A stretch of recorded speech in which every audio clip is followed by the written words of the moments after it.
എനിക്ക് പണ്ടൊക്കെ നോ പറയാൻ ഭയങ്കര മടിയായിരുന്നു. ഞാനൊരു പണ്ട് നടന്നൊരു ഇൻസിഡൻറ്റ് പറയാം. ഞാൻ സ്കൂളിൽ പഠിക്കുന്ന ടൈമിലായിരുന്നു. അപ്പം ആം, അന്ന് സ്കൂളിൽ എന്തോ ഒരു ഫങ്ഷൻ ഉണ്ടായിരുന്നു. അപ്പം ഇങ്ങനെ സ്റ്റോൾസൊക്കെ ഉണ്ടായിരുന്നു, ഫുഡ് സ്റ്റോൾസൊക്കെ ഉണ്ടായിരുന്നു.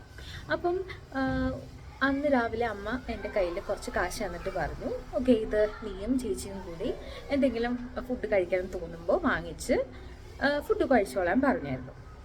അപ്പം ഞാനങ്ങനെ സ്കൂളിൽ പോയപ്പം അങ്ങനെ ഞാൻ ഒരു കുട്ടീൻ്റെ അടുത്ത് പറഞ്ഞു, അമ്മ എനിക്ക് കാശ് തന്നിട്ടുണ്ട് എന്നൊക്കെ പറഞ്ഞു. അപ്പം ആ കുട്ടി പെട്ടെന്ന് വാ വാ വാ നമുക്ക് പോവാം നമുക്ക് സാധനം വാങ്ങിക്കാൻ പോവാം എന്ന് പറഞ്ഞ് എന്നെയും പിടിച്ചുകൊണ്ട് പോയി. അപ്പോൾ എനിക്കാണെങ്കിൽ മനസ്സിലിങ്ങനെ നോ പറയാമെന്നുണ്ട്. എനിക്ക് അമ്മ പറഞ്ഞത് ഞാനും ചേച്ചിയും കൂടി ഷെയർ ചെയ്ത് കഴിക്കാനാണ്. അപ്പം എനിക്ക് ഭയങ്കര ഒരു ഇതായിരുന്നു. എനിക്ക് എങ്ങനെ എങ്ങനെ നോ പറയും, എനിക്ക് നോ പറയാൻ പറ്റുന്നില്ലായിരുന്നു. അങ്ങനെ ആ കുട്ടീൻ്റെ കൂടെ പോയി ഒരു സാധനം വാങ്ങിച്ചു. പിന്നെ വാങ്ങിച്ചപ്പോൾ പിന്നെ ആ കുട്ടിക്ക് കൊടുക്കണം.